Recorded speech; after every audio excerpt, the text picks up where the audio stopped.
మాదిరిమైన జీవితమును మేము చేసి ఉండవచ్చును. మన దేవుని అழைపు వంద వేళയിൽ But when the call from God came, అయితే దేవుని పిలుపు మాకు కలిగినప్పుడు அந்த அழைப்பினால் நாங்கள் சீயோனில் பிறக்கிறோம். we were born again in Zion by that call. మేము ఆ పిలుపు ద్వారా సియోనులో జన్మించుచున్నాం. சீயோனில் பிறந்த உடனே The moment we are born in Zion, సియోనులో జన్మించిన వెంటనే எங்களுக்கு ஒரு பிரதிஷ்டை உண்டாகிறது. we enter into a consecration. మాలో ఒక ప్రతిష్ట కలుగుతున్నది. உலகமான காரியங்களை நாங்கள் மறந்து விடுகிறோம். We forget what the things of this world. మేము లోక సంబంధమైన కార్యములు మరిచిపోతున్నాం. உலகத்துக்கு நாங்கள் மரிக்கிறோம். We are dead to this world. లోకమునకు మేము మృతులగుచున్నాం. எங்களுக்கும் மரிக்கிறது. And the world dies to us. లోకము మాకై మరణించుచున్నది. அதனால நாங்கள் விவாகம் இல்லாமல் ஜீவிக்கிறோம். This is the second reason we live without getting married. ఇందు నిమిత్తమే మేము వివాహం లేకుండా జీవించుటకు రెండవ కారణముగా ఉన్నది. தேவனுக்கு மகிமை. Praise be to God. దేవునికి మహిమ. இனிமேலாவது நீங்கள் சத்தியத்தை தெரியாமல் நீங்கள் ஏன் விவாகம் செய்யக்கூடாதா என்று கேட்காதீர்கள். Please do not be critical of us, at least hereafter, asking questions like, why are you living without getting married? ఇక మీదట నేను సత్యం ఎలాగున్నందున మీరు వివాహం ఎందుకు చేసుకోవట్లేదు నీకు అడగవద్దు. சத்தியத்தின்படி நாங்கள் ஜீவிக்கிறோம். We live according to the truth. సత్యానుసారంగా మేము జీవిస్తున్నాం. சத்தியத்தின்படி ஜீவித்து இன்னைக்கு நமது சபையானது 103ஆம் வருடத்தில் வந்து விட்டோம். Our church has entered into the 103rd year in living according to this truth. సత్యానుసారంగా జీవించే ఈ సంఘం ఇప్పుడు 103వ సంవత్సరంలోనికి ప్రవేశించింది. 1923ஆம் ஆண்டில் சிலோன் பட்டணத்தில் இந்த ஊழியம் ஆரம்பிக்கப்பட்டது. This ministry began in Sri Lanka in the year 1923.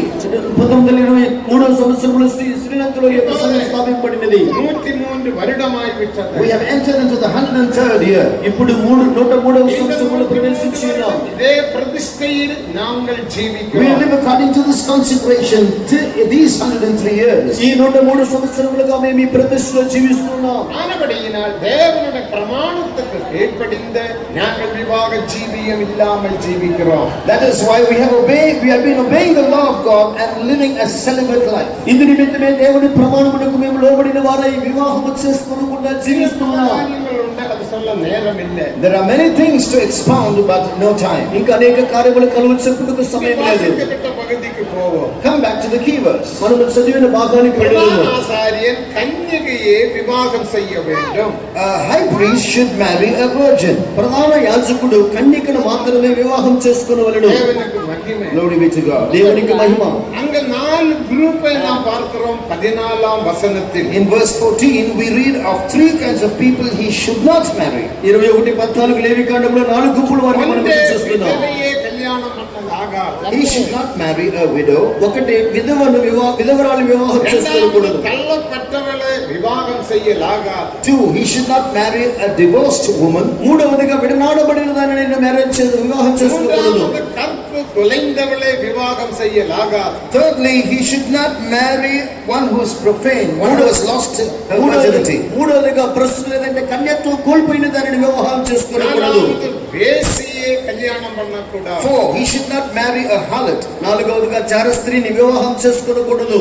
அப்ப ஆவிக்குரிய ஜீவியத்தில் இது எடுக்கும்போது When you consider your spiritual life, ఆత్మీయ జీవితంలో దీనిని இந்த తీసుకున్నప్పుడు 4 குரூப் பெற்ற தேவ ஜனங்கள் கர்த்தருடைய வருகையில் எடுத்துக்கொள்ளப்பட மாட்டார்கள். these 4 categories of people will not go when Jesus comes. ఈ 4 గుంపుల జనులు ప్రభు యొక్క రాకడలో ఎత్తబడలేరు. ஆவிக்குரிய ஜீவியத்தில் நீ ஒரு விதவையானால் நீ கர்த்தருடைய வருகையில் போகவே போகாது. If you are a widow in your spiritual life, you cannot go when Jesus comes. ఆత్మీయ జీవితంలో నీవు ఎదుగురాలుగా ఉన్నట్లయితే ప్రభు రాకడలో నీవు ఎత్తబడలేవు.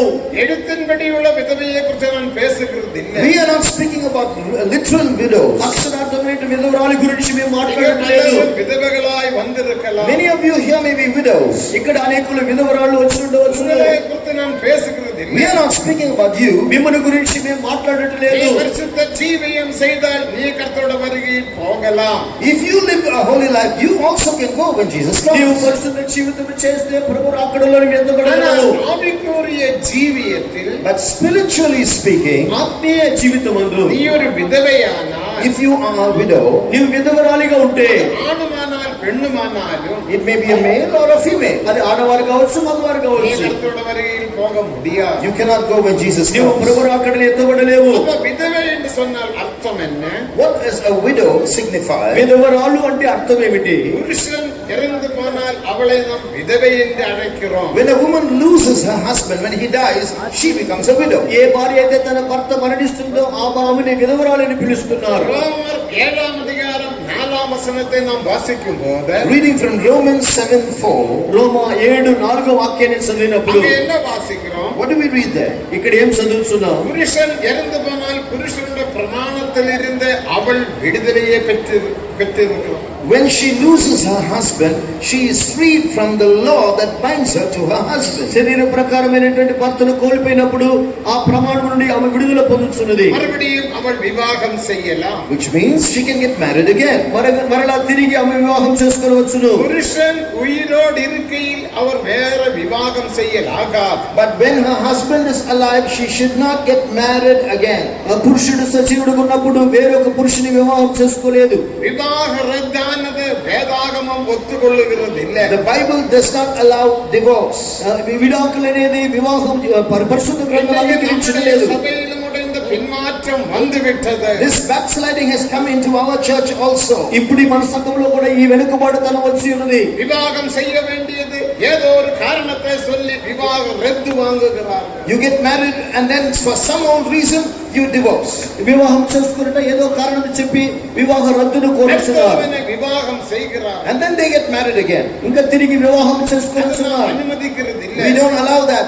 దానిని మేము అంగీకరించలేదు. விவாகம் நாம் செய்து கொடுக்கிறதும் இல்ல. We don't conduct such marriages. అట్టి వివాహమును మేము జరిపించలేదు. விவாகம் செய்தால் If you get married like this, అలా వివాహం చేస్తే நீ ஒரு விபச்சாரிணியாக மாற்றப்படும். you are an adulteress. నీవు జారస్త్రీగా మార్చబడదు, వ్యభిచారిగా మార్చబడదు. பிறந்தாலும் Even if you beget children, మీకు పిల్లలు పుట్టినప్పటికీ விபச்சாரி you are an adulteress. మీరు వ్యభిచారాలు. வருகையில் போக முடியாது. You cannot go when Jesus comes. మీరు ప్రభు రాకడలో ఎత్తబడలేరు. ஆனால்தான் விவாகமானவர்கள் சொந்த மனைவியை விட்டு வேற விவாகம் செய்யலாகாது. That is why those who are married don't leave your wife and get married again. అందువల్ల వివాహమైన వారు మీ భార్యను వదిలిపెట్టి వేరొక వివాహమును చేసుకోకూడదు. தேவனுக்கு மகிமை. Glory be to God. ప్రభువుకు మహిమ. அது தேவனுக்கு விரோதமான பாவம். It's a sin against God. ఇది దేవునికి విరోధమైనటువంటి పాపమై ఉన్నది. அப்படிப்பட்டவர்களை மல்கியா 2ஆம் அதிகாரம் 16ஆம் வசனத்தில் வாசிக்கும் போது Reading about such people from Malachi 2:16, ఇటువంటి వారి గురించి మలాకీ గ్రంథం 2వ అధ్యాయం 16వ వాక్యం చదివినప్పుడు வாசி. தள்ளி விடுதலை நான் வெறுக்கிறேன் தள்ளி என்று விடுதலை கேளுங்க. தள்ளி விடுதலை நான் வெறுக்கிறேன். I hate divorce. నేను భార్యను పరిత్యజించుట అసహించుకొనుచున్నాను. அடுத்த என்று இஸ்ரவேலின் தேவனாகிய கர்த்தர் சொல்லுகிறார். அப்படிப்பட்டவன் கொடுமையினால் தன் வஸ்திரத்தை மூடுகிறான் என்று. அப்படிப்பட்டவன் கொடுமையினால் தன் சரீரத்தை கொடுமையினால் அவன் சரீரத்தை மூடுகிறான். Such a person covers his garment with violence. అట్టివాడు తన వస్త్రమును బలాత్కారముతో నింపుచున్నాడు. மூன்றாவது ஆகையால் நீங்கள் துரோகம் பண்ணாமல் துரோகம் பண்ணதா? இது துரோகம். This divorce is called treachery. ఈ ప్రతిదించుట వ్యవహారతే విశ్వాసఘాతకం. தள்ளி விடுதலை நான் வெறுக்கிறேன். I hate divorce. పరిత్యజించుట నాకు అసహ్యమైన క్రియ. தேவன் வெறுக்கிற காரியத்தை நீ செய்தால் நீ எங்கே போவாய்? If you do what God hates, where will you go? దేవుడు అసహించుకునే కార్యమును చేసి నీవు ఎక్కడికి వెళుదు? உன்னை வெறுத்து விட்டார். He has hated you. ఆయన నిన్ను ద్వేషించి ఉన్నాడు. உனக்கு எப்படி மன்னிப்பா? Then how will he forgive you? తర్వాత ఎలాగ నీకు క్షమాపణ நீ దొరుకుతుంది? அந்த பாவத்தை செய்தாய். You have committed that sin. నీవు ఆ పాపమును చేసి ఉన్నావు. தேவ ஜனமே ஜாக்கிரதையாயிருங்கள். Beware, people of God. దేవుని జనమా జాగ్రత్తగా ఉండాలి. செய்யும்படிக்கு நீ பிரயாசப்படாதே. Don't enter into divorce. వివాహ రద్దు చేయుటకై నీవు ప్రయాసపడవద్దు. உன்னுடைய வாழ்க்கையில் ஏதாவது பிரச்சனைகள் இருந்தால் If you run into a problem in your life, మీ జీవితంలో ఏదైనా సమస్యలు ఉంటే பொறுமையாக உன்னை தாழ்த்தி ஜெபம் பண்ணுங்கள். humble yourself, be patient, pray. ఓపికగా ఉండి మిమ్మల్ని తగ్గించుకొని ప్రార్థన చేయించుండండి. எனக்கு ஒரு பிரதரை தெரியும். I know a brother. నాకు ఒక సహోదరుడు 8 తెలుసు. வருஷமாக அவன் விவாகரத்துக்காக അവന്റെ മനവി case പോട്ടാണ്. His wife filed a case against him for 8 years for a divorce. తన భార్య 8 సంవత్సరాలుగా వివాహ నిమిత్తమై కేసు వేసినది. మాదం కోర్టులో ఇరంగి కేరినారు. Every month he had to present himself in court. ప్రతి నెల కూడా కోర్టు మెట్లను ఎక్కి దిగి చూడెను. పరిశుద్ధవాన్களெல்லாம் பேசினார்கள். And the saints spoke on his behalf. పరిశుద్ధులందరూ మాట్లాడి ఉన్నారు. Pastor T.U. Thomas பேசினார். Pastor T.U. Thomas spoke. Pastor T.U. Thomas గారు మాట్లాడినారు. Pastor Wilson Joseph பேசினார். Pastor Wilson Joseph spoke. Pastor Wilson Joseph గారు మాట్లాడారు. Pastor Wesley spoke. Pastor Wesley గారు మాట్లాడినారు. Pastor Luke spoke. Pastor Luke గారు మాట్లాడినారు. పరిశుద్ధవాన్கள் பேசினார். How many saints spoke? ఎంతో మంది పరిశుద్ధులు మాట్లాడి ఉన్నారు. இந்த சகோதரி ஒத்துக்கொள்ள மாட்டார். But this sister would not agree. ఈ సహోదరి అంగీకరించనే లేదు. கடைசியாக அவன் ஒவ்வொரு முறை சொல்லுகிற ஸ்டేట్మెంట్ என்ன? Every time the statement he made was, ప్రతిదినము ఆమె చెప్పేటువంటి కార్యం ఏంటి? குமாரன் பரிசுத்தமாவியின் நாமத்தில் நான் இவளை விவாகம் செய்தேன். இவள் என்னோட மனைவி. எனக்கு அந்த மனைவி வேண்டும். எனக்கு விவாகரத்து வேண்டாம். He would say, I married her in the name of the Father, the Son and the Holy Spirit. She is my wife. Therefore I will not undergo divorce. ప్రతి సందర్భంగా సహోదరుడు చెప్పే కార్యము తండ్రి కుమార పరిశుద్ధాత్మ నామములో నేను నిబంధన చేసినాను గనుక ఈ వివాహ రద్దు నాకు వద్దని అతడు చెప్పేవాడు. அவர் கஷ்டப்பட்டார். 8 years he strove. 8 సంవత్సరములుగా అతడు కష్టపడి ఉన్నాడు. அவர் இருவரும் ஒன்றாக்கப்பட்டார்கள். Now they are one again. ఇప్పుడు వారిద్దరు ఏకంగా చేయబడి ఉన్నారు. ரெண்டு பிள்ளைகள் பிறந்து விட்டது. They have 2 children. తిరిగి వారికి 2 పిల్లలు పుట్టి ఉన్నారు. சந்தோஷமாக ஜீவிக்கிறார்கள். They are now living a happy married life. ఇప్పుడు వారు సంతోషంగా జీవిస్తున్నారు. அவசரப்பட்டு விவாக ரத்து நீ வாங்காதே. People of God, do not be hasty in filing a divorce. దేవుని జనమా అవసరపడి మీరు వివాహ రద్దును కోరవద్దు. விவாக ரத்து நான் வெறுக்கிறேன். I hate divorce. వివాహ రద్దు అనేది నేను అసహించే కార్యము. நீயும் விவாக ரத்திலே உள்பட்டதான சகோதரனை சகோதரியை விவாகம் செய்கிறவர்களையும் நான் வெறுக்கிறேன். Brother or sister who engages in a divorce or gets married again, I hate such people. వివాహం చేసినటువంటి వివాహ రద్దును చేసుకుని ఇంకొక వివాహం చేసుకునే క్రియను దేవుడు అసహించుకున్నాడు. இரண்டாவது விவாக ரத்தானது அது பெரிய துரோகம். Secondly, we read that divorce is treachery. రెండవదిగా వివాహ రద్దు అని చెప్పబడేది గొప్ప విశ్వాసఘాతకం. மூன்றாவது விவாக ரத்தானது கொடுமை. Thirdly, divorce is violence. మూడవదిగా వివాహ రద్దు అంటే అది బలాత్కారమైనది. மைத்திய 2ஆம் அதிகாரம் 16ஆம் வசனத்தை நிறுத்தி வாசித்து பாருங்க. Read Malachi 2:16, pausing at every line. మీరు మలాకి గ్రంథం 2:16 వాక్యమును నిలిపి చదవండి. அதனால தான் அருமையான பாஸ்டர் T.U. தாமஸ் அவர்கள், That is why our beloved Pastor T.U. Thomas అందరి మీదనే మన ప్రియ పాస్టర్ T.U. థామస్ గారు புஸ்தகமே பிரிண்ட் பண்ணினார். printed a book about divorce and remarriage. వివాహ రద్దు పునర్వివాహం అనే ఒక పుస్తకాన్ని రాసి ఉన్నాడు. பிரஸ்ஸில் கிடைக்கும். It's available at the press. అది ప్రెస్ లో కలదు. சின்ன விலை தான். It's very low price. చిన్న విలువ. ஏதோ ஒரு 5 ரூபாய் 10 ரூபாய். Maybe a 5 or 10 rupees. 5 రూపాయలు 10 రూపాయలు. உனக்கு அந்த 10 ரூபாய் கொடுக்கிறதுக்கு இராட்ட என்ற பேர் சொல்லி வாங்கிட்டு போங்க. If you don't have 10 rupees to buy, you please mention my name and buy and go. 10 రూపాయలు మీరు లేకపోతే నా పేరు చెప్పి మీరు కొనుక్కొని పోండి. தேவனுக்கு மகிமை. Glory be to God. దేవునికి మహిమ. அப்படிப்பட்ட பரிசுத்தவான்களால் எழுதப்பட்ட புஸ்தகத்தை, உபதேச புஸ்தகத்தை வாங்கி படியுங்கள். Read such doctrinal books written by our saints. అటువంటి పరిస్థితులు రాసినటువంటి ఉపదేశ పుస్తకమును కొని చదవండి. நமது సభயை நாம் பாதுகாப்போமாக. Let's protect our church. ఈ సంఘమును మనము కాపాడుదుముగాక. நான் சபையை பாதுகாப்பேன் என்று சொல்லக்கூடியவர்கள் கரங்களை உயர்த்தி ஹல்லேலூயா சொல்லுங்க. Those who say that, lift up your hands and say hallelujah. సంఘమును కాపాడదని చెప్పి హల్లెలూయా చెప్పుదాము. அந்த வைராக்கியம் நமக்கு தேவை. Let's have that zeal. ఈ ఆసక్తి మనకు కావాలను. இது தெய்வீக வைராக்கியம். This is godly zeal. ఇదే దైవిక இது ఆసక్తి. தெய்வீக எழுப்புதல். This is godly revival. ఇది దైవికమైన విషయం. நான் அழிக்க மாட்டேன். I will not destroy my church. ఈ సంఘమును నేను నాశనం చేయను. இனி நம்மட சபை என்று சொன்னால் அர்த்தம் என்ன? What do I mean by my church? మన సంఘం అంటే అర్థం ఏమిటి? గలాతీయులు వాసిக்கும் పోது, ఎఫెసీయులు వాసిக்கும் పోது, Reading from Ephesians, ఎఫెసీలో చదివినప్పుడు 3ஆம் அதிகாரம் 14ஆம் வசனம் நினைக்கிறேன். பரலோகத்தில் உள்ள குடும்பமும் பூலோகத்தில் உள்ள குடும்பமும் ஒன்றாக்கப்பட வேண்டும். அந்த வசனம். read Ephesians 3:14.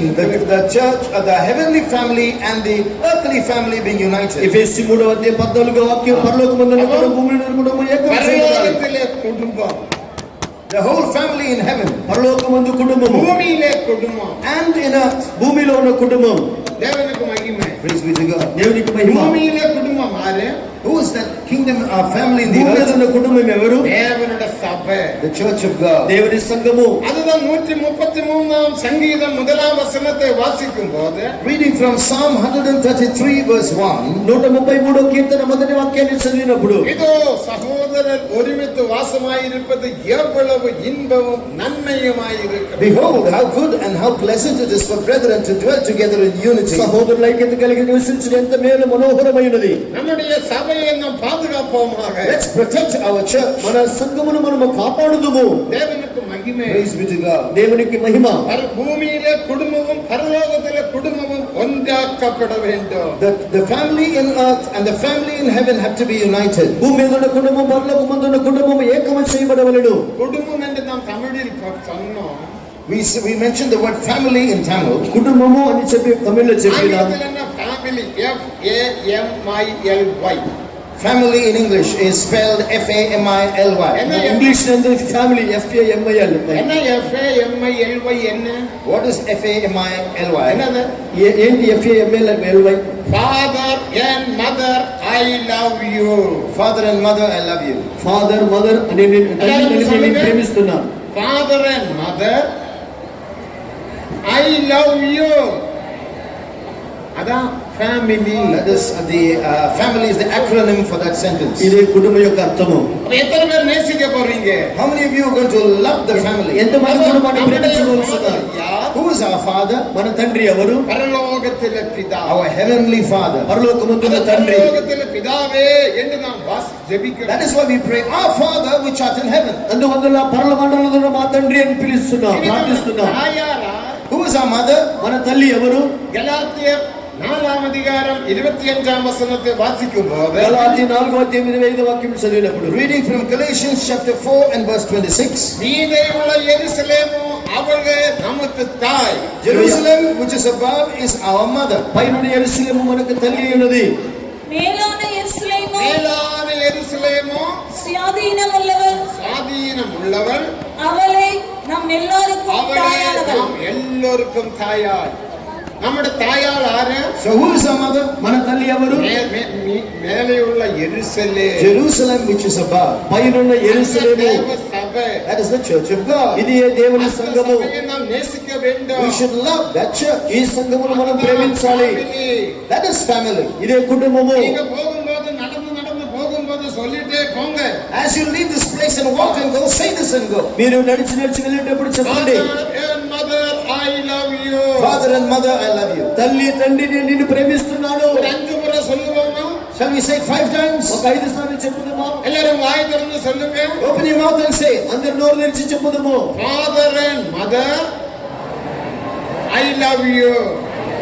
Father and mother, I love you. Father and mother, I love you. அப்ப வேற அன்பு எப்படி வர முடியும்? How can other loves enter in వేరే there? అన్య ప్రేమ ఎలా వస్తుంది? அப்புறம் ஆணை பார்த்தா I love you, பெண்ணை பார்த்தா I love you எப்படி சொல்ல முடியும்? How can you look at a male and say I love you? How can you look at a female and say I love you after that? ఒక మగవాడిని చూస్తే I love you, ఆడవారిని చూస్తే I love you అని మనం ఎలా நம்முடைய చెప్పగలం? மனது பரிசுத்தமாக்கப்படட்டும். Our mind should be sanctified. మన మనస్సు పవిత్రం చేయబడాలి. என்று சொன்னால் So family means, కుటుంబము అంటే சுருக்கமாக சொன்னால் to summarize, వృత్తగా చెప్తే பிரமாணம் இல்லாதவள். பிரமாணம் இல்லாதவள். widow. A widow is one who has no law, who lives. విధవరాలంటే ప్రమాణం లేనిది. புருஷன் இறந்து போனால் Her husband is dead. పురుషునికి చనిపోతే புருஷனோட பிரமாணத்தில் இருந்து அவள் விடுதலை She is பெறுகிறாள். now free from the law that binds her to her husband. పురుషునికి సంబంధించినటువంటి ఆ యొక్క ప్రమాణం నుండి ఆమె విడుదల చేయవలసినది. விவாகம் She is free to get married again. మరలా తిరిగి ఆమె వివాహం చేసుకోవాల్సిన. மனம் போல ஜீவிக்கலாம். Which means till then she can live as she likes. దాని అర్థం ఏమంటే తన మనసానుసారంగా జీవించవలసిన. இருக்கும்போது When your husband is alive, పురుషుడు జీవించేటప్పుడు மனம் போல ஜீவிக்க முடியாது. you can't live as you like. మనసానుసారంగా జీవించలేరు. புருஷனுக்கு கீழ்ப்படிந்து ஜீவிக்க You வேண்டும். have to submit yourself to your husband. పురుషునికి లోబడి జీవించాలి. புருஷன் இறந்து போனால் புருஷனோட பிரமாணத்தில் இருந்து அவள் விடுதலையை பெற்றாள். But if he dies, you are free from that law. పురుషుడు మరణించినట్లయితే పురుషునికి సంబంధించిన ప్రమాణం నుండి ఆమె విడుదల చేయబడి ఉన్నది. நமது పురుషన్ యార్? Spiritually, who is our husband? ఆత్మీయంగా మన యొక్క భర్త ఎవరు? 54 சங்கீதம் எஸ்ஐயா 54 6ஆம் வசனத்தை வாசிக்கும் போது, Reading from Isaiah 54:6. యెషయా గ్రంథం 54వ అధ్యాయం 6వ వాక్యం చదివినప్పుడు, சிருஷ்டிகரே உன் நாயகர், Your maker is your husband. నిన్ను సృష్టించిన వాడు నీకు భర్త అయి ఉన్నాడు. యేసువే நமக்கு husband. Jesus is our husband. యేసే మనకు భర్త అయి ఉన్నాడు. தேவனுக்கு மகிமை. Praise be to God. ప్రభువుకు మహిమ. அப்ப இயேசு இறந்து போகிறார் என்று சொன்ன அர்த்தம் என்ன?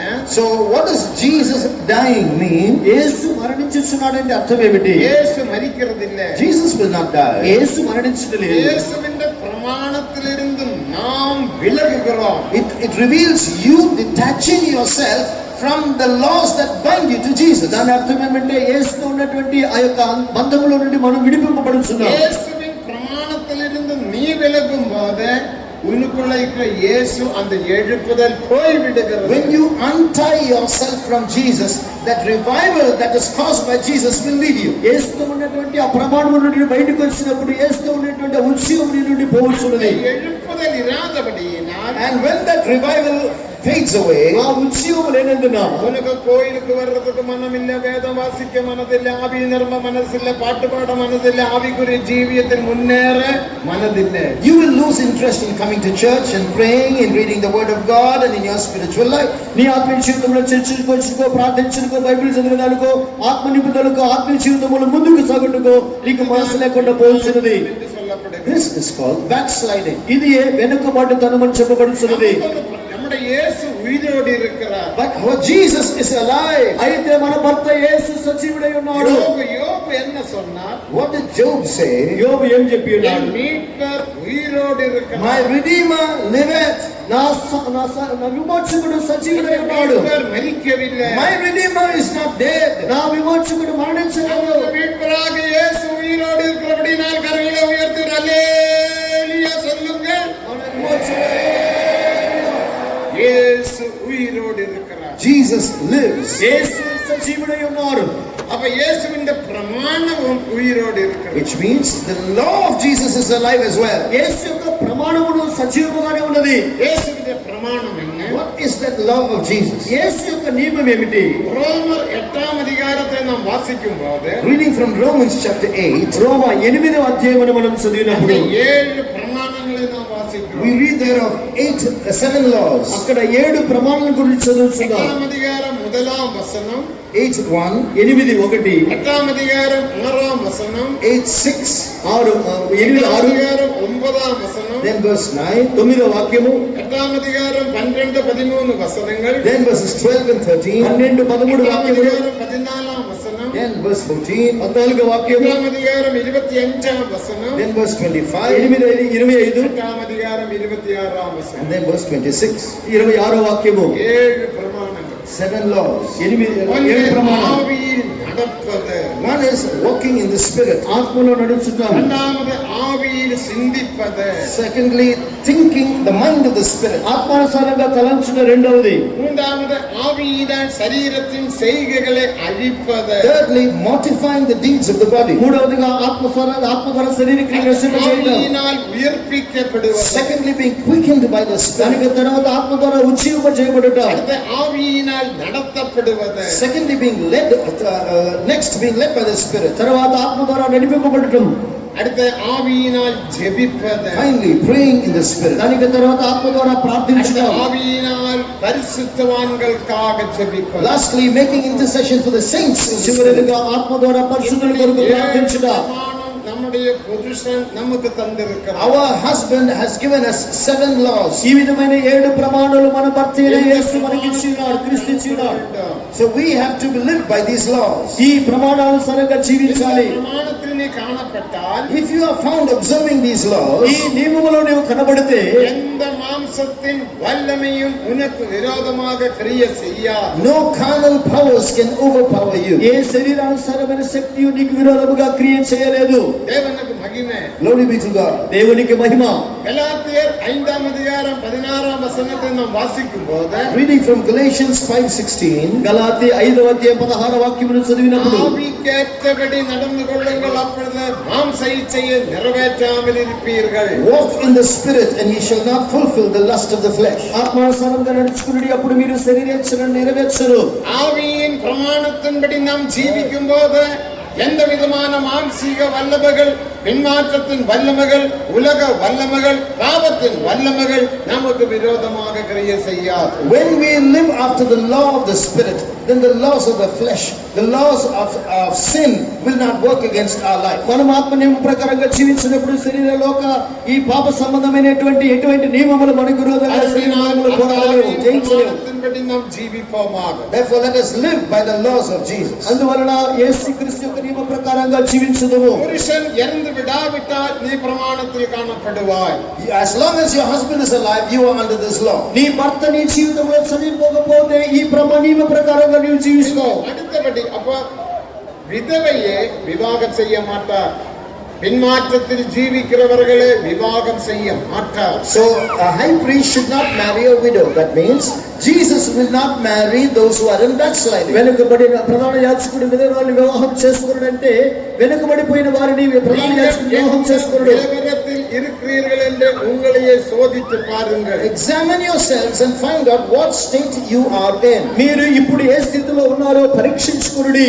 பின்மாற்ற நிலவரத்தில் நீங்கள் இருப்பீர்களானால் இப்பொழுது விடுதலையை பெற்று இயேசுவோடு ஐக்கியப்படுங்கள், உத்தரவாகிக் கொள்ளுங்கள். If you are in backsliding, then come out of that state and get reconciled to Jesus. ఇప్పుడున్న స్థితిలో ఒకవేళ వెనుకబడినట్లయితే మీరు మారు మనసు పొంది యేసుతో ఉండే ఐక్యతను నూతనపరచుకునుడి. அடுத்தபடியாக யாரை விவாகம் செய்ய மாட்டார்? Next, who should a priest not marry? దానికి తరువాత ప్రధాన యాజకుడు ఎవరిని వివాహం చేసుకోకూడదు? தள்ளப்பட்டவளே, A divorced woman.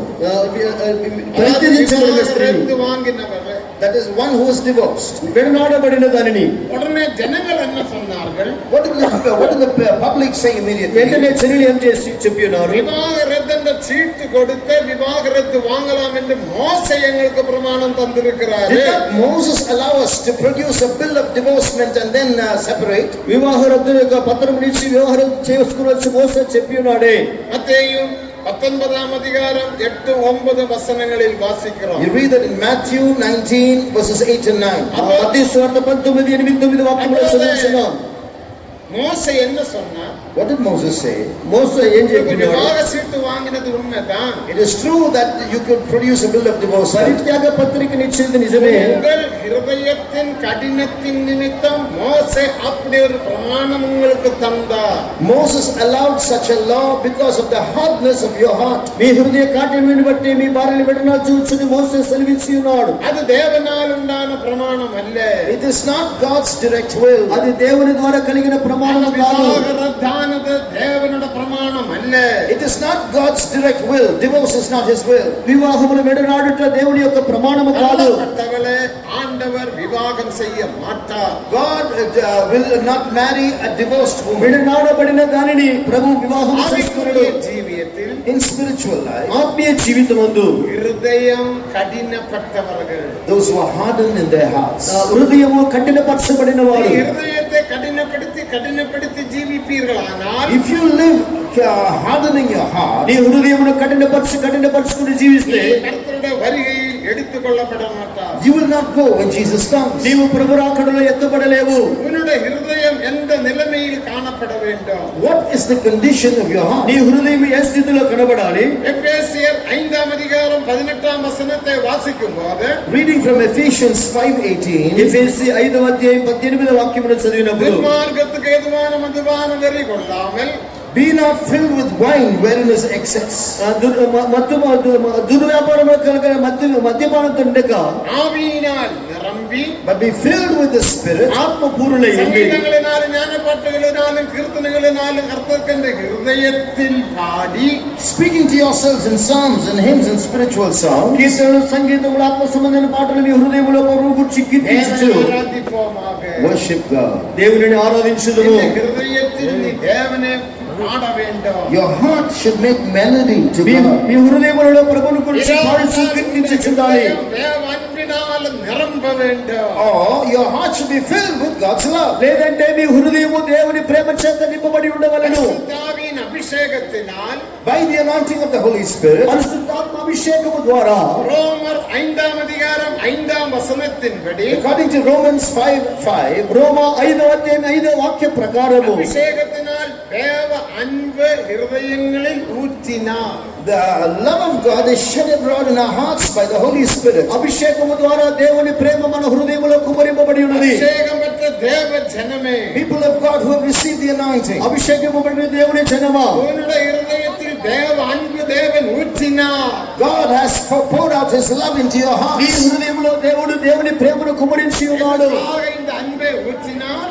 What for did He pour out that love? ఎందుకొరకై ఆ ప్రేమను కుమ్మరించి ఉన్నాడు? முதலாம் கொரிந்தியர் 13ஆம் அதிகாரம் 5-6 வசனங்களை வாசிக்கும் போது, Reading from 1 Corinthians 13 verses 5 and 6. మొదటి కొరింథీ 13వ అధ్యాయం 5-6 వాక్యములను చదివినప్పుడు அங்கே அன்பினுடைய 7 கிரியைகளை நாம் பார்க்கின்றோம். We read of 7 aspects of God's love. ఇక్కడ ప్రేమ యొక్క 7 క్రియల గురించి చదువుతున్నాం. உன்னுடைய வீட்டிலே பிள்ளைகளுக்கும் மருமகளுக்கும் ஒரு பிரச்சனை உண்டானால், When there is a problem between your children and their spouses, నీ ఇంటిలో నీ యొక్క కోడలకు పిల్లలకు సమస్య వస్తే, இல்ல மருமகனுக்கும் நீங்க மகளுக்கும் ஒரு பிரச்சனை உண்டானால், or if there is a problem between your daughter and her husband, లేదంటే నీ కుమార్తెకు అల్లుడికి సమస్య వస్తే வெற்றி விடுவதல்ல. don't immediately indulge in separating. వెంటనే వారిని కత్తిరించి బయటకు పంపించేది కాదు. உன்னுடைய இருதயத்தில் தேவ அன்பு ஊற்றவில்லையா? I pour my love into your heart? నేను నీ హృదయంలో దేవుని ప్రేమను కుమ్మరించలేదా? அதனால நீ எல்லாவற்றையும் தாங்கிக்கொள். You can bear all things by that love. ఆ ప్రేమ ద్వారా సమస్తమును భరించు. Read that. அயோக்கியமானதை செய்யாது, மேல வசனம். அன்பு நீடிய சாந்தமும் அன்பு நீடிய சாந்தமும் தயவும் உள்ளது, தயவும் உள்ளது. அன்புக்கு பொறாமை இல்லை, அன்புக்கு பொறாமை இல்ல, அன்பு தன்னை புகழாது, தன்னை புகழாத, இருமாப்பாயிராது, இருமாப்பாயிராத, அயோக்கியமானதை செய்யாது, அயோக்கியமானதை செய்யாத, தற்பொழிவை நாடாது, தற்பொழிவை நாடாத, சினமடையாது, சின்னமடையாத, தீங்கு நினையாது, தீங்கு நினையாத, அநியாயத்தில் சந்தோஷப்படாமல், அநியாயத்தில் சந்தோஷப்படாமல், சத்தியத்தில் சத்தியத்தில் சந்தோஷப்படும், சந்தோஷப்படுவார்கள். சகலத்தையும் தாங்கும், சகலத்தையும் தாங்கும், சகலத்தையும் விசுவாசிக்கும், சகலத்தையும் விசுவாசிக்கும், சகலத்தையும் நம்பும், நம்பும். சகலத்தையும் சகிக்கும். தேவனுக்கு சங்கம்.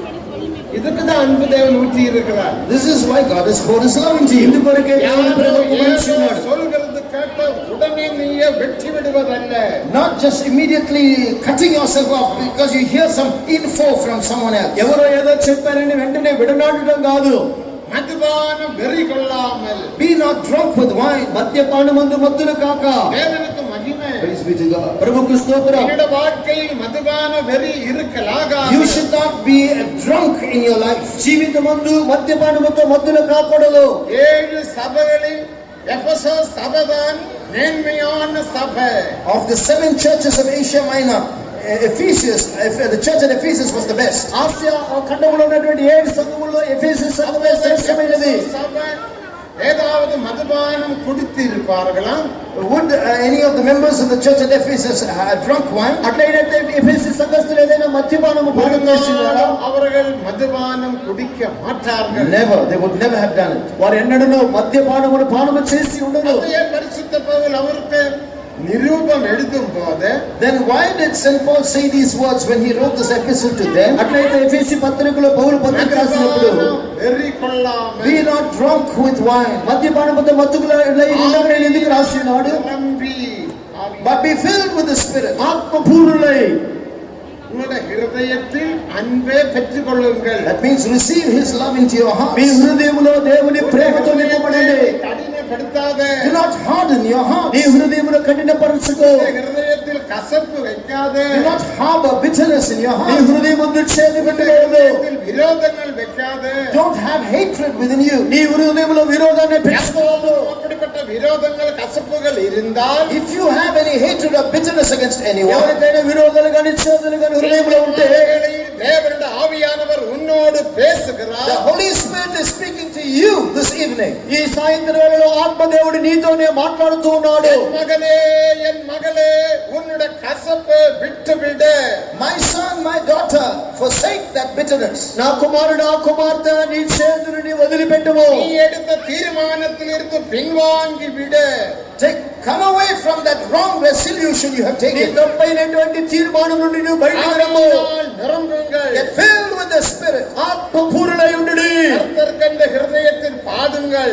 Sing unto the Lord in your heart. ప్రభుని హృదయములో పాడుచు కీర్తించండి.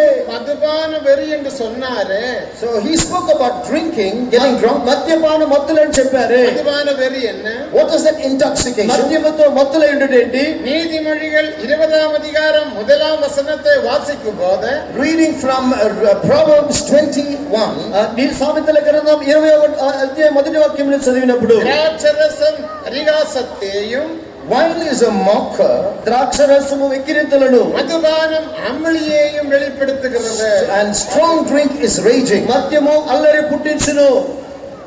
ద్రాక్షరసం పరియాసத்தையும் திராட்சரசம் பரிகாசத்தையும் மதுபானம் அமளி பண்ணும். அமளி பண்ணும். மதுபானம் அமளி, சண்டை சண்டை.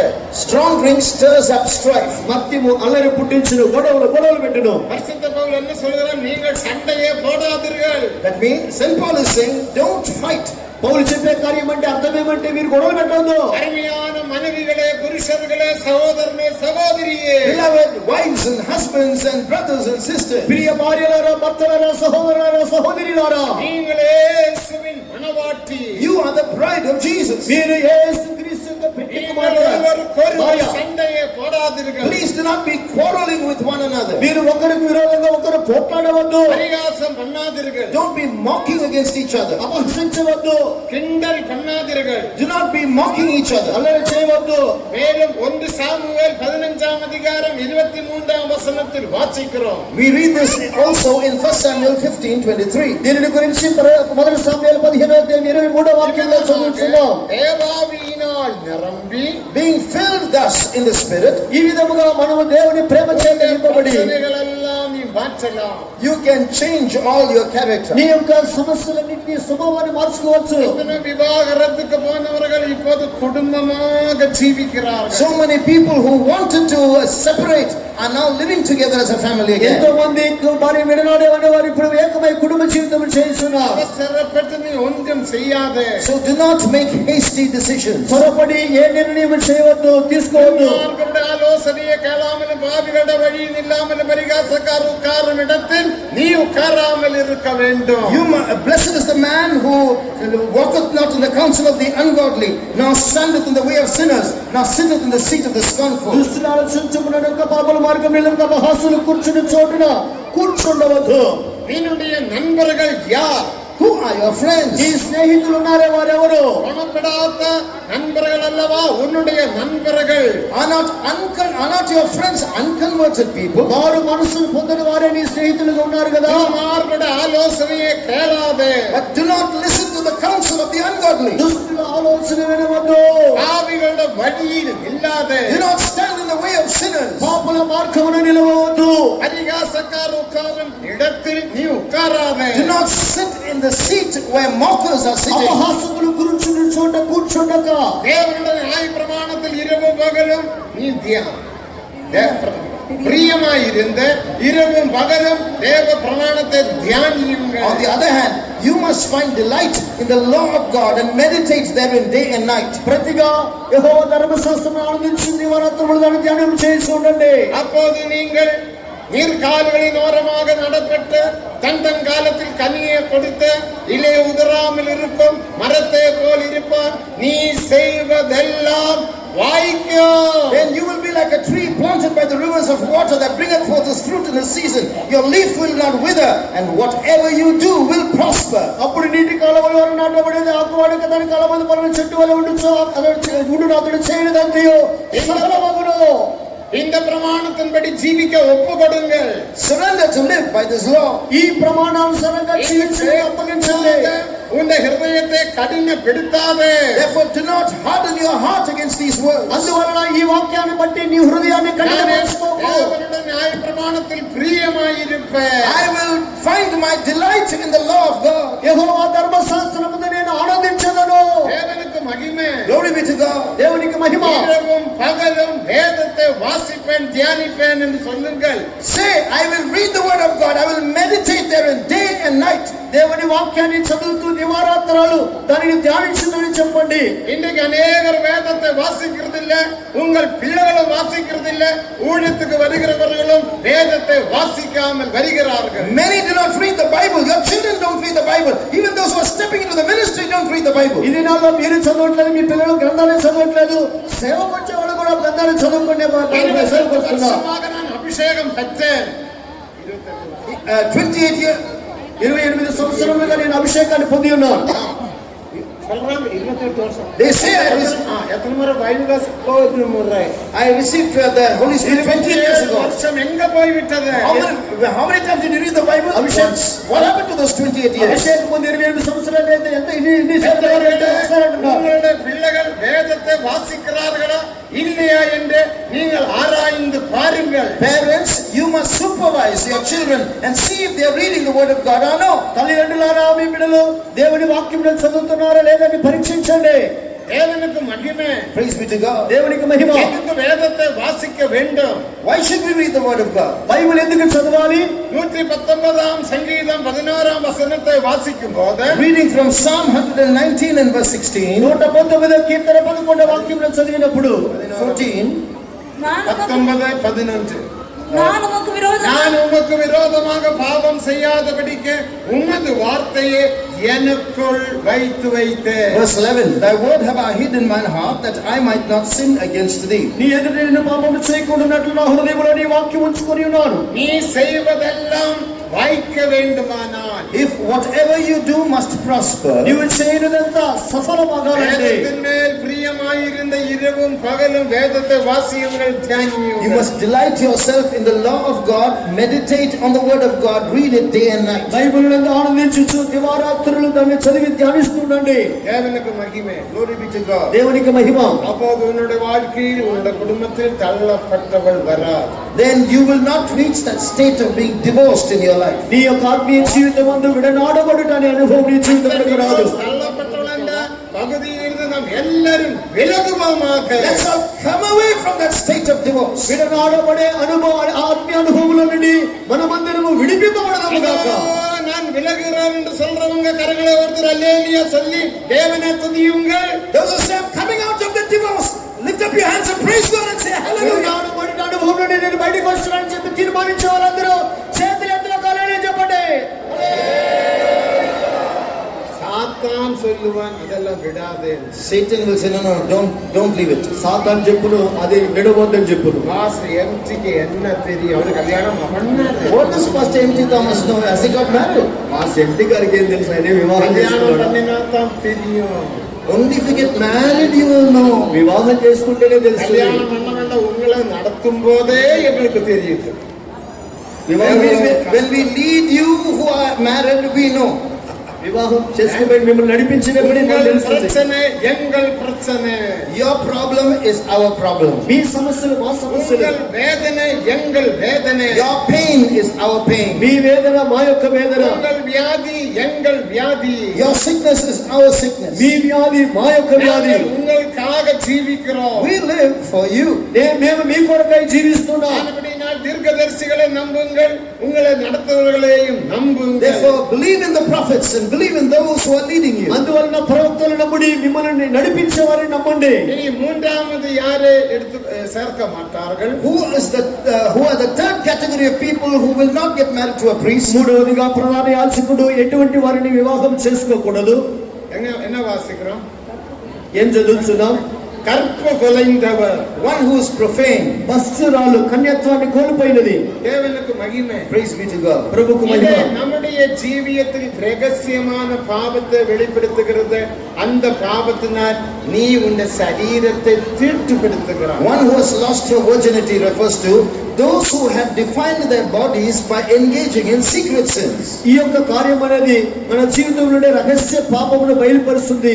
ఆ పాపము ద్వారా శరీరాన్ని అపవిత్రపరుచుకున్నట్టు చూపుతున్నది. தீட்டு கெடுத்துக்கிற பல பாவங்களை குறித்து வேதத்தில் வாசிக்கிறோம். In the Bible we read of many sins that defile. మనల్ని అపవిత్రపరిచే పలు పాపముల గురించి బైబిల్లో చదువుతున్నాం. முதலாம் கொரிந்தியர் 6ஆம் அதிகாரம் 9 10 வசனங்களை வாசிக்கும்போது Reading from 1 Corinthians chapter 6 verses 9 and 10. మొదటి కొరింథీ 6వ అధ్యాయం 9 10 వాక్యములు அங்கே சில చదివినప్పుడు பாவங்களை குறித்து வாசிக்கிறோம். We read of certain sins ఇక్కడ there. కొన్ని పాపముల గురించి చదువుతున్నాం. இப்ப பப்ளிக்காக நான் அது சொல்லுவதில்லை. We can explain that in public. Public గా మేము చెప్పట్లేదు. நீங்க வீடுகளுக்கு போய் வாசித்து சொல்லுங்க. Go home and read those verses. ఇంటికి పోయి చదవండి. 16ஆம் வசனத்தில் என்ன வாசிக்கிறோம்? What do we read in verse 11వ వాక్యములు ఏం చదువుతున్నాం?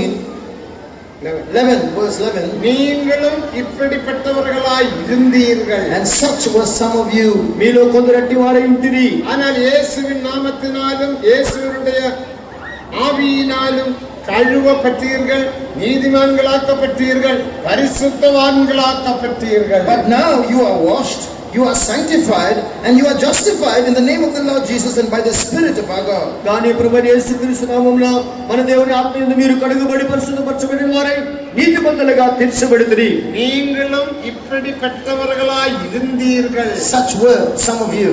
మీలో కొందరు అట్టి వారై ఉంటిరి. కానీ ஆனால் நீ பாவத்தை அறிக்கை செய்து விட்டபடியினால் But because you confessed and forsook your sins, పాపమును ఒప్పుకొని చేసి విడిచినందున இயேசு அவருடைய நாமத்தினால் உன்னை கழுவினார். Jesus washed you with his name యేసు తన నామమందు మిమ్మల్ని కడిగి ఉన్నాడు. ஆவியினால் உன்னை கழுவினார். and washed you by his Spirit.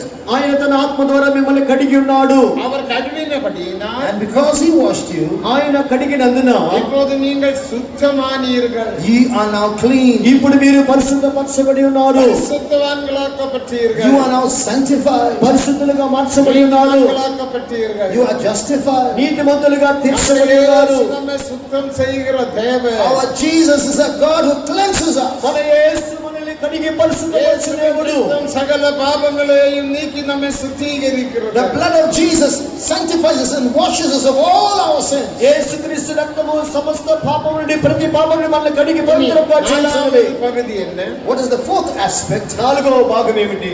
வேசியே விவாகம் செய்ய மாட்டார். A high priest should not marry a harlot. ప్రధాన యాజకుడు జార స్త్రీని వివాహం చేసుకోడు. విధవయే వివాహం செய்ய மாட்டார். One, he should not marry a widow. మొదటిదిగా విధవరాలు వివాహం చేసుకోడు. தள்ளப்பட்டவளை விவாகம் செய்ய மாட்டார். Secondly, he should not marry a divorcee. రెండవదిగా విడనాడబడిన దాన్ని వివాహం చేసుకోడు. மூன்றாவது கற்பு குறைந்தவளை விவாகம் செய்ய மாட்டார். Thirdly, he should not marry one who has lost her virginity. మూడవదిగా ప్రస్తుతాన్ని కన్యత్వాన్ని కోల్పోయినది. நாலாவது வேசியே விவாகம் செய்ய மாட்டார். Fourthly, he should not marry a harlot. నాలుగవదిగా జార స్త్రీని వివాహం చేసుకోడు.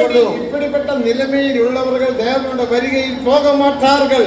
Literally also, those who are in this state won't go when Jesus comes. ఇటువంటి వారు అక్షరార్థంగా ఇటువంటి వారు ప్రభువుకి ఎత్తబడేవారు. காரணம் உன்னுடைய சுபாவத்தினால் நீங்கள் அந்த நிலவரத்தில் வந்து விட்டீர்கள். Because you have come to that state because of your character. ఆత్మీయంగా ఇంటి స్వభావములు గలవారుగా ఆత్మీయ జీవితంలో మీరు దిగజారి ఉన్నారు. நீதிமொழிகள் 23ஆம் அதிகாரம் 7ஆம் வசனத்தை வாசிக்கும் போது Reading from Proverbs 23:7. సామెతల గ్రంథం 23వ అధ్యాయం 7వ వాక్యమును చదివినప్పుడు உங்கள் ஹிருதயத்தின் நினைவுகள் எப்படியோ அப்படியே நீ காணப்படுகிறாய். As a man thinketh in his heart, so is he. తమిళ్లో అతని హృదయం యొక్క తలంపులు ఎట్లుండునో అవి అలాగే ఉండును. உங்கள் ஹிருதயத்தின் நினைவுகள் எப்படியோ According to the thoughts of your heart. అతని హృదయ తలంపులు ఎట్లుండునో அப்படியே நீ காணப்படுகிறாய். The thoughts of your heart make up your personality. అతడు అలాగే ఉండును. ஆனால் தன் துன்மார்கனை குறித்து நாம் விவிதமாக வாசிக்கிறோம். Which is why we read of the wicked in this manner. అందువల్ల దుర్మార్గుని గురించి ఇలాగ చదువుతున్నాం. சபையில் உள்ள துன்மார்கன், The wicked in the church. సంఘములో ఉన్న దుర్మార్గులు. 50ஆம் சங்கீதம் 16ஆம் வசனத்தை வாசிக்கும் போது Reading from Psalm 50 verse 16. 50వ కీర్తన 16వ వాక్యం. கர்த்தர் துன்மார்கனை நோக்கி, Looking unto the wicked, he said, ప్రభు భక్తిహీనుడితో நீ என்னிடத்தில் உடன்படிக்கை செய்யவும் என்னோட பிரமாணங்களை எடுத்து உரைக்கவும் உனக்கு என்ன நியாயம் உண்டு? What hast thou to do to declare my statutes and that you should take my covenant in your mouth? నా కట్టడలు వివరించుటకు నీకేమి పని? నా నిబంధనతో నీ నోట இவன் உலகத்திலே துன்மார்கன் அல்ல. This wicked man is not one wicked man in the outside ఇది world. లోకములో ఉండే భక్తిహీనుల దృష్టిలో కాదు. உலகத்திலே துன்மார்கனுக்கு இயேசுவும் தெரியும், தெரியாது, பைபிளும் தெரியாது, பரலோகம் தெரியாது, வருகையும் தெரியாது, ஒன்றும் தெரியாது. The wicked outsider does not know about Jesus or about the way of life or about heaven or about his coming. లోకములోని దుర్మార్గుడు భక్తిహీనుడికో యేసు తెలియదు, రాకడ తెలియదు, బైబిల్ గురించి వేరే ఏ కార్యము తెలియదు. இந்த துன்மார்க்கன் சபையிலே துன்மார்க்கன். This wicked man is inside the church. ఈ భక్తిహీనుడు దుర్మార్గుడు సంఘములో ఉన్నవాడు. அபிஷேகம் பெற்றவரை மூன்றாக பிரித்து அங்க நாம் வாசிக்கிறோம். In this passage, in this psalm, we read of the anointed people of God categorized into 3 groups. ఈ యొక్క కీర్తనలో అభిషేకింపబడిన వారిని 3 గుంపులుగా విభజింపబడినట్లు మనం చూస్తున్నాం. 50వ సంగీతం 5వ వచనத்தை వాసిக்கும்போது The first category we read of in Psalm 50 verse 5. మొదటి గుంపు వారు 50వ కీర్తన 5వ వాక్యంలో வெளியினால் என்னிடத்தில் உடன்படிக்கை செய்த என் பரிசுத்தவான்களை கூட்டுங்கள். Gather my saints together unto me who have made a covenant with me by sacrifice. తెలుగులో 4వ వాక్యం బలి అర్పణతో నా నిబంధన చేసుకున్న నా భక్తుల ఆయనకు సమకూర్చుకొనుడి. இவர்கள் வெளியினால் என்னோட உடன்படிக்கை செய்த பரிசுத்தவான்கள். They are saints who have made a covenant with me by sacrifice. బలి అర్పణ చేత నాతో నిబంధన చేసిన నా அவர்களை భక్తులు கூட்டுங்கள். Gather them to me. నా యొద్దకు సమకూర్చుడి. வருகையில கால சத்தம் கேட்கும் போது அந்த குரூப்புகார் எழும்பி போவார்கள். அதுவே ஏ group. That gathering is the group of saints who are caught up when the trumpet sounds when Jesus comes. That is what we call group A. ఈ గుంపు వారు అనేవారు ప్రభు యేసు రాకడలో బోరధ్వని విని వెంటనే ఎత్తబడుదురు. వీరే మొదటి ఏ గ్రూప్ వారు. இரண்டாவது குரூப் 7వ வசனம். The second group we read of in verse 7. రెండవ గుంపు వారు 7వ వాక్యము. உனக்கு விரோதமாக சாட்சியிடுவேன். My people, I have to testify against you. నీ మీద నీకు విరోధముగా సాక్ష్యము పలికెదను. நீங்கள் என் ஜனமாயிருக்கிறீர்கள். I call you my people. మీరు నా జనులై ఉన్నారు. நீ எனக்கு விரோதமாக பலவிதமான காரியங்கள் செய்தீர்கள். But you have done many things against me. అయితే నాకు విరోధముగా అనేక కార్యములు మీరు చేసి ఉన్నారు. அவர்கள் கைவிடப்படும். They will be left behind. ఇట్టి వారు చేయి వదిలిపెట్టబడుదురు. தேவனுக்கு மகிமை. Praise be to God. దేవునికి మహిమ. அவர்கள் என் ஜனங்கள். They are my people. వారు నా జనులు. ஆனா நரகத்தில் போக மாட்டார்கள். They won't go to hell. అయితే నరకానికి వెళ్ళరు. அவர்கள் புதிய வானத்துக்கும் புதிய பூமிக்கும் போவார்கள். They will go to new heaven and the new earth. వారు నూతన ఆకాశం నూతన భూమికి వెళ్ళుదురు. அவர்கள் தான் உபத்திரவ காலத்தில் இரத்த சாட்சியாய் மரிக்கிற பரிசுத்தவான்கள். They are the saints who will be left behind but die as martyrs during the tribulation వీరే period. శ్రమల కాలమందు అపసాక్షులుగా మరణించే వారైనారు. இனி மூன்றாவது கூட்டம் 16వ వచనத்திலிருந்து 22వ వచనం முடிய. The third group we read of from verses 16 to 22. మూడవ గుంపు వారు 50వ కీర్తన 16వ వాక్యం నుండి 23వ వాక్యం వరకు ఉన్నవారు. அவங்களோட பேரு துன்மார்க்கன். They are called the wicked. వీరే భక్తిహీనులైన దుర్మార్గులు. உலகத்திலே துன்மார்க்கன் அல்ல. Not the outsider who is wicked. లోకము నుండి భక్తిహీనుడు దుర్మార్గులు కాదు. உலகத்திலே துன்மார்க்கன் எசையா 57 20ஆம் வசனத்தில் வாசிக்கிறோம். Of the wicked outsider you read of in Isaiah 57:20. లోకము నుండి దుర్మార్గుల గురించి యెషయా 57వ అధ్యాయం 20వ వాక్యంలో చదువుతున్నాం. அவனுக்கு தான் ரட்சிப்பில்லாமல் பாவத்தில் மூழ்கி ஜீவிக்கிறவர்கள். That wicked man is immersed in sin. He has no salvation. అతడు రక్షణ లేకుండా పాపములో మునిగి లోకములో జీవిస్తున్నాడు. సంగీతం 16ஆம் வசனத்திலே துன்மார்க்கனுக்கு ரட்சிக்கப்பட்டவர். But the wicked man of Psalm 50 and verse 16 is a saved man. అయితే 50వ కీర్తన 16వ వాక్యంలో దుర్మార్గులనే వాళ్ళు రక్షణ పొందినవారు. என்ன சொல்லுகிறார்? What is written about him? అక్కడ ఏం చెప్పబడినది? துன்மார்க்கனை நோக்கி Unto the wicked he said, భక్తిహీనులతో దేవుడు అంటున్నాడు, என்னிடத்தில் உடன்படிக்கை செய்யவும் to make a covenant with me, నా నిబంధన నేను వచించేది. என்னுடைய பிரமாணங்களை எடுத்து உரைக்கவும் உனக்கு என்ன நியாயம் உண்டு? who gave you that authority to declare my statutes? నా కట్టడలు వివరించుటకు నీకు ఏమి న్యాయము కలదు? இவன் உடன்படிக்கை செய்தவர். He has made a covenant ఇతడు నిబంధన చేసినవాడు. ஞான ஸ்நானத்தில் உடன்படிக்கை செய்தவர். by taking water baptism. బాప్తిసములో నిబంధన చేసినవాడు. ஞானஸ்நானம் எடுத்தவர். He has taken water baptism. బాప్తిసం పొందినవాడు. அபிஷேகத்தினாலே சமாதான உடன்படிக்கையை செய்தவர். செய்தவர். He has made a covenant of peace with God through the anointing. అభిషేకం ద్వారా సమాధాన నిబంధన చేసిన వాడు. தேவனுக்கு மகிமை. Glory be to God. దేవునికి మహిమ. நீ என்னிடத்தில் உடன்படிக்கை செய்யவும் You have made a covenant with me. నా నిబంధనని ఏంటి వచించుట, என்னுடைய பிரமாணங்களை எடுத்து உரைக்கவும் உனக்கு என்ன நியாயம் உண்டு? You are teaching my laws to others. Who gave you that authority? నా కట్టడలు వివరించినందుకు నీకేమి పని, ఎవరు నీకు అధికారం ఇచ్చి ఉన్నారు? సండే స్కూల్ టీచరాయి இருக்கலாம். You may be a Sunday school teacher. ఒకవేళ మీరు సండే స్కూల్ టీచర్ గా ఉండవచ్చు. ஊழியக்காரனாய் You இருக்கலாம். may be a servant of God. ఒకవేళ దైవ సేవకులుగా ఉండవచ్చును. அவன் வசனத்தை எடுத்து உரைக்கிறான், பிரசங்கம் பண்ணுகிறான். They are teachers of the word. They declare his వారు statutes. వాక్యం ఎత్తి ప్రసంగం చేస్తున్నారు. ஆனால் அவனுடைய சுபாவம் மிகவும் மிகவும் மிகவும் கேவலமான சுபாவம். But his nature, his character is very base. అయితే వారి స్వభావం అనేది మిక్కిలి మిక్కిలి హీనమైనటువంటి స్వభావం. முதலாவது நீ சிட்சையை பகைக்கிறாய். You hated instruction. రెండవదిగా దిద్దుబాటు అసహించుకుంటున్నావు. இரண்டாவது திருடனை காணும்போது ஒருமித்து போகிறாய். You saw a thief, you consented with him. రెండు దొంగను చూసినప్పుడు వానితో ఎక్కిపించి மூன்றாவது వ్యభిచారులోడు உனக்கு பங்குண்டு. You were a partaker with adulterers.